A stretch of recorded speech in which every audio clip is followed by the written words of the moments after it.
Hello, this is Pam out here on a beautiful early fall day. This is our chondro herd, chondro positive herd. So some people call them dwarfs, but they carry the chondro gene that makes their legs shorter. And I know there's a lot of negativity out there by a few people, and I want to counter that with this video. We've raised Dexters for 11 years. And we've always had chondros in our herd. We chose this year just to put them all together the way their calving schedules were. There is, let's see, 4 cows here.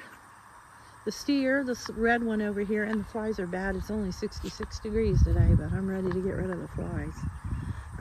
Anyway, here's a steer about ready to go. We've got 4 cows, 3 calves. 2 of the calves are chondros. This little red one right here, he is, and I'll get him up in a minute. And then the black one peeking through there. And if anybody's looking for a chondro positive bull, this little black one would be my pick. That's his mama standing right there in front of him, and his grandma laying down the black one in the middle. But anyhow, I've done talked to a lot of people and done some research on these cattle, and the chondros were very important in the beginning of the breed.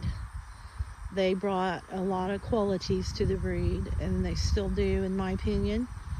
When they first started, a lot of the long-legged cattle were carry cattle, and they were registered in the carry books. And the chondros, a lot of people feel, are what really began the breed. Now, they didn't, until the 80s, they didn't know what was causing the bulldog calves, because they just found the gene there. If you read Burl Rutherford's book, you'll see some about that. But anyway, the positives we found out about these cattle are they can live just as long as a non-chondro. Of course, there are a few that do get arthritis, just as the long legs or non-chondros also do. A lot of it depends on their care. A lot of it depends on, how they're pastured. A lot of it depends on their bloodlines. But they can live just as long. And there's people out there saying that they cannot. And that's not true.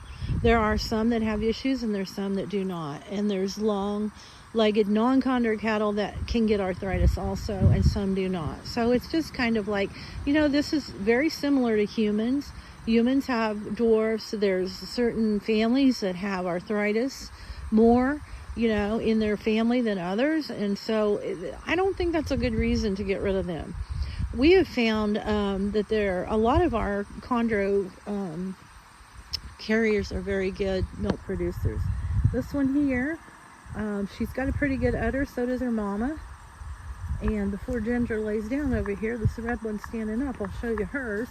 We actually milked her mother here, and her mother is over 12, and she's still in Missouri having calves for farm. So,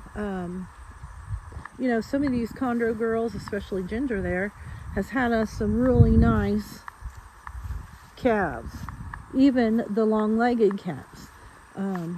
We've got some nice long-legged heifers out of these girls also. We're adding another one that we had sold earlier, and they're downsizing the herd, so she'll be here. So we'll have another black one, and we've got another red one at home that's getting ready to calve. So we take them home close to the house. This is down the road from our house here.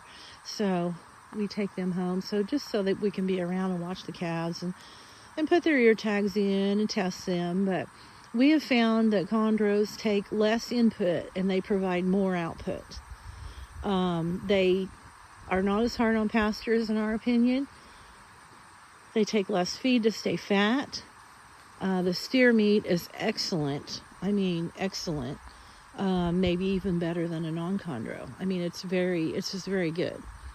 Very tender, has some fat to it. People like it. People like Dexter beef overall, but they do especially like the chondro beef. So that's one positive. Another one is most of ours have higher milk production. They're still excellent mamas. They have no problems. We've had no problems calving with them. Of course, you want to take into account when you breed them how old they are, just like you would a non-chondro carrier. I mean, we wait close to 2 years, 16 to 18 months at least, before we breed any of our Dexters. So we've never had a problem with that. They're excellent mothers. They're just like the others. They're very docile for people that have never had cattle. They fall in love with the chondro positives because they are smaller. They have a little bit, somewhat different personality, I guess. Maybe spunkier, maybe friendlier. They're like all the others. They all are like different. Anyway, I just wanted to share that because I think they just bring too much to the breed to eliminate them. And the negative press out there needs to stop. If people don't want to breed them, fine, don't breed them. But don't go on your personal vendetta to try to eliminate them, because there's enough of us out here that love them, that we want to see them thrive in the Dexter herd, in the U.S. Dexter herd, and they deserve to be defended.